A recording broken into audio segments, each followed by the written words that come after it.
एक बार की बात है, एक गांव में दो औरत रहती थी। एक के पास एक भैंस थी और एक के पास एक बकरी थी। जिसके पास भैंस थी वह औरत सही तरीके से किसी भी चीज को संभाल कर रखना नहीं जानती थी। उसकी भैंस दूध तो बहुत देती थी, लेकिन उसने दूध की कीमत जानी ही नहीं और वह दूध घर की बिल्ली को पिला देती थी। उस दूध को ऐसे ही खर्च कर देती थी। दूध को सही तरीके से उपयोग में कैसे लिया जाता है वह औरत जानती ही नहीं थी। और जिसके पास बकरी थी वह दूध की कीमत जानती थी और वह दूध के एक एक बूंद को बचा कर रखती थी और उससे दही जमाकर घी निकाल लेती है और धीरे धीरे वह बहुत सारा घी इकट्ठा कर लेती है। अब जिसके पास भैंस थी उसने दूध की अहमियत कभी जानी ही नहीं थी। उसने कभी भी दूध से घी निकालने के बारे में सोच ही नहीं थी। फिर एक दिन उसके घर में कुछ मेहमान आ जाते हैं और मेहमानों को तो रूखी रोटी नहीं खिलाया जा सकता, यह तो आप हम सभी जानते हैं। तो इसीलिए वह औरत उस औरत के पास जाती है जिसके पास बकरी थी। उस औरत के पास से एक पाव घी ले आती है। वह औरत यह कहकर घी लाती है कि मैं जल्द ही अपनी भैंस का दूध निकाल कर घी निकालूं तो मैं तुम्हें तुम्हारा घी वापस कर दूंगी। और बकरी रखने वाली औरत उसको उधार के तौर पर घी दे देती है और फिर वह औरत अपने मेहमानों को खाना खिला देती है।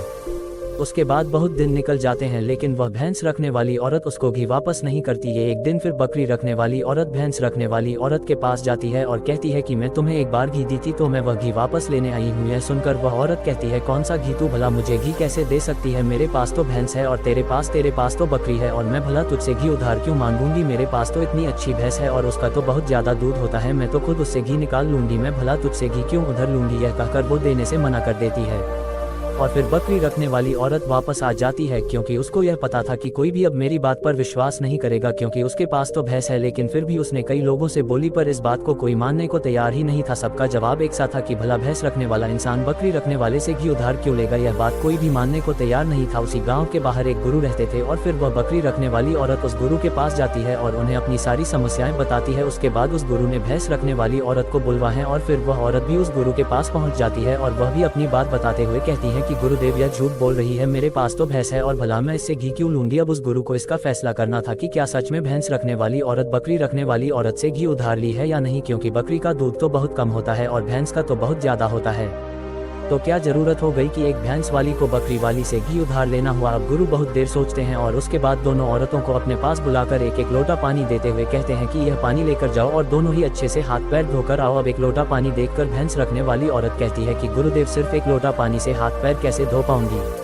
लेकिन बकरी रखने वाली औरत उस लोटे को लेकर चली जाती है और वह अच्छे से अपने हाथ पैर धोती है और उसके बाद भी वह लोटे के अंदर कुछ पानी बचा भी लाती और वापस गुरु के पास आ जाती है। लेकिन वह भैंस रखने वाली औरत लोटा लेकर जाती है और उसने तो सिर्फ अपना हाथ धोया और उस लोटे को खाली करके वापस ले आती है। जैसे ही वापस लाकर दोनों लोटा रखा जाता है तभी वह गुरु कहते हैं कि भैंस रखने वाली औरत ने बकरी रखने वाली औरत से घी ली थी और उसे घी वापस करना चाहिए। अब जो गांव के लोग पास में बैठे थे उन्होंने कहा, गुरुदेव इससे कैसे साबित हो सकता है कि भैंस रखने वाली औरत ने बकरी रखने वाली औरत से घी उधार ली है? उसके बाद वह गुरु कहते हैं कि जरा इन लोटों पर ध्यान दो। इस औरत ने लोटे में इतना पानी बचा भी ली और हाथ पैर मुंह सब धो ली। यह होती है किसी भी चीज की अहमियत को समझना। दूसरी औरत ने सिर्फ मुंह धुल कर ही लोटे का सारा पानी खत्म कर दी, क्योंकि उसको इस पानी की कीमत नहीं पता थी और जिस चीज की हमको कोई कदर नहीं होती वो भले ही हमारे पास कितने भी हो वह नष्ट हो ही जाती है, वह खत्म हो ही जाती है। और यदि हमारे पास कोई भी चीज कम है और यदि हम उसको सही तरीके से इस्तेमाल में लेते हैं और उसकी कीमत को जानते हैं तो जरूर उससे हम फायदा ले सकते हैं। जैसे कि बकरी रखने वाली औरत ने दूध बचाकर उससे मक्खन निकाली और उससे घी बनाई और भैंस रखने वाली औरत को दूध की कदर नहीं थी, इसीलिए इतना दूध होने के बावजूद भी उसके घर में मेहमानों के लिए घी नहीं था। यह बात सत्य है। उसके बाद भैंस रखने वाली औरत उस गुरु के चरणों में गिर जाती है और कहती है, महाराज मुझे क्षमा कर दीजिए, मैं अभी घर जाकर उसको एक वापस दे दूंगी। उसके बाद वह गुरु कहते हैं कि बूंद बूंद से सागर भरता है। हमारे पूर्वजों ने यह कहावत यूं ही नहीं बनाई, हमारी छोटी छोटी बचत हमारे भविष्य में एक महत्वपूर्ण लाभ बनकर हमें मिलती है और यह बात बहुत ही कम लोग जान पाते हैं और यही बात हमारे घर में लक्ष्मी पर लागू होती है। यदि हम लक्ष्मी को बचाएंगे तो वही लक्ष्मी हमें भविष्य में अधिक लाभ बनकर मिलेगी। तो दोस्तों कहानी तो आपको समझ में आ गई होगी। तो आइए अब जानते हैं वह 6 खर्चों के बारे में जो हमें आज से ही बंद कर देना चाहिए। सबसे पहला खर्च है दिखावे का खर्च।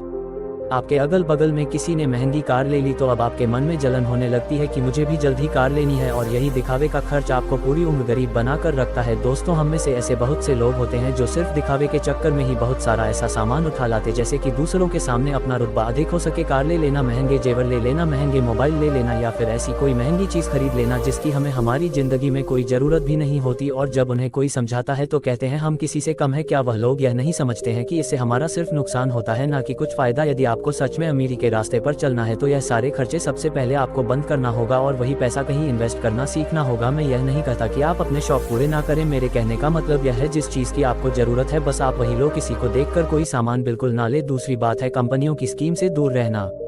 अपने सामान की बिक्री अधिक करने के लिए अलग अलग ब्रांड की जो कंपनियां होती हैं वह लुभाने की एक स्कीम लाती है, लेकिन यह उनकी मार्केटिंग करने की रणनीति होती है जो हम लोग समझ नहीं पाते और बहुत सारे लोग अलग अलग स्कीम के चक्कर में कर वह चीज़ भी खरीद लेते हैं जिसकी उन्हें ज़रूरत भी नहीं होती। यदि हम मार्केट में जाते हैं और हमें पता चलता है कि 50% डिस्काउंट के अंदर वॉच मिल रही है, बल्कि हमारे घर में तो 2-4 वॉच रखी हुई है, लेकिन फिर भी हम उस वॉच को खरीद लेते हैं। हम लोग यह नहीं समझते कि यह सब मार्केटिंग करने की रणनीति होती है। इससे हमें फायदा नहीं होता बल्कि कंपनी को ही फायदा होता है। इसीलिए ऐसे शौक कभी ना पाले, क्योंकि यही गरीब होने का सबसे महत्वपूर्ण कारण भी होता है, क्योंकि जी चीज की हमें जरूरत भी नहीं है और उसी चीज में हम लक्ष्मी को खर्च कर देते हैं, तो उससे हमारे घर की लक्ष्मी नाराज हो जाती है और फिर धीरे धीरे हमारे घर से निकलने लगती है। तीसरा खर्च है कर्ज।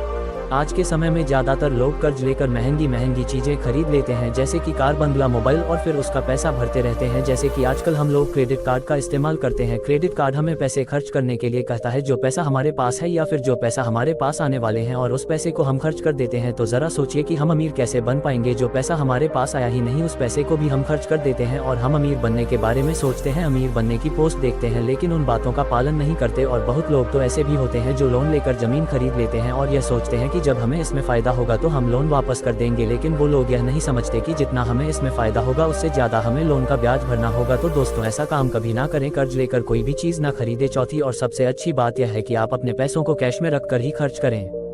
कभी भी मोबाइल फोन के किसी भी ऐप का उपयोग करके पैसा खर्च ना करें। आपको शायद पता नहीं होगा कि आप कोई भी सामान खरीदते हो और फिर फोन से पेमेंट करते हो तो आपको आपके पैसा खर्च होने का ज़्यादा तकलीफ नहीं होता, क्योंकि वो पैसा आपके जेब से नहीं जा रहा। लेकिन वहीं पर यदि आप अपने जेब से पैसा निकाल कर खर्च करते हैं तो आपको महसूस तो होगा कि यार पैसा खर्च हो रहा है। अगर आपको यकीन ना हो तो आप ऐसा करके देख लेना, मार्केट जाना और फिर किसी भी सामान का पैसा अपने फ़ोन से पे करना, जिससे आपको ज़्यादा महसूस नहीं होगा कि आपका पैसा खर्च हो रहा है। लेकिन जिस दिन आप अपने जेब से पैसा निकाल कर दोगे तो उस दिन आपको जरूर लगेगा कि यार पैसा जेब से जा रहा है, मेरा पैसा खर्च हो रहा है, ज़्यादा पैसा खर्च हो रहा है। पांचवी बात आपको ध्यान रखनी है, अपनी भावनाओं पर काबू रखना है।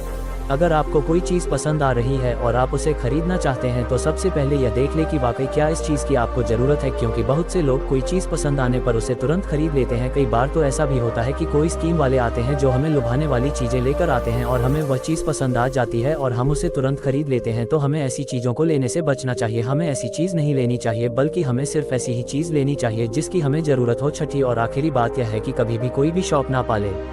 आपको शायद इस बात का पता होगा कि हमारी दुनिया में महंगाई का सबसे महत्वपूर्ण कारण शौक है। आज के समय में नॉर्मल 10,000 का फ़ोन आ रहा है और वहीं पर 2 लाख का भी फ़ोन आ रहा है। दोनों में फ़र्क इतना है, किसी को 10,000 का फ़ोन रखने का शौक है तो किसी को 2 लाख का रखने का शौक है। हाँ, यहाँ पर आदमी की अमीरी भी दर्शाती है, क्योंकि अमीर आदमी महंगा फ़ोन रखेगा तो लगेगा कि वह अमीर है, तो यह शौक ही तो हुआ। शौक है तभी तो उसने महंगा फ़ोन रखा, इसीलिए महंगाई का कारण है शौक, और किसी भी चीज़ की महंगाई नहीं है। और इसीलिए लोग समय समय पर शौक वाली चीज़ें बनाते रहते हैं, अच्छी अच्छी चीज़ बनाकर हमें लुभाने के लिए लेकर आते रहते हैं, ताकि हमें वह चीज़ पसंद आ जाए और हम उसे तुरंत खरीद लें, क्योंकि उन्हें पता है कि ना लोगों का शौक खत्म होगा और ना ही उनका मार्केटिंग बंद होगा। तो इसीलिए अपने शौक पर काबू करें, जितना हो सके कम शौक करें, क्योंकि शौक करने से हमारी ज़िंदगी नहीं चलेगी, बल्कि मेहनत करने से और पैसे को अपने पास सेव करने से ज़िंदगी चलेगी। क्योंकि आज के समय में पैसा ही सब कुछ है। भले ही आज के समय में हमसे कितने भी लोग यह बात कहते हैं कि पैसा ही सब कुछ नहीं होता, लेकिन यदि उनकी ज़िंदगी में सही तरीके से ध्यान रखकर देखा जाए तो उनके लिए पैसा ही सब कुछ होता है। वह पैसों के लिए ही इधर उधर भाग रहे हैं और हमें कहते हैं पैसों के पीछे मत भागो। तो दोस्तों, इस पोस्ट में कुछ फिजूल खर्च बताने की कोशिश की है हमने, ताकि उन खर्चों को आपको कंट्रोल में करना चाहिए, ताकि आपके पास पैसा बचे और जरूरत के समय वह पैसा आपके काम आ सके। और वह पैसा जब जरूरत के समय हमारे काम आता है तो हमारे दिल को जो शांति मिलती है वह सच में बहुत ही अद्भुत शांति होती है। तो दोस्तों, यह कहानी आप लोगों को कैसी लगी कमेंट करके जरूर बताना और हमारे चैनल को सब्सक्राइब करें। फिर मिलेंगे कोई अच्छी सी कहानी लेकर, तब तक के लिए आप अपना ख्याल रखें। नमो बुद्धाय।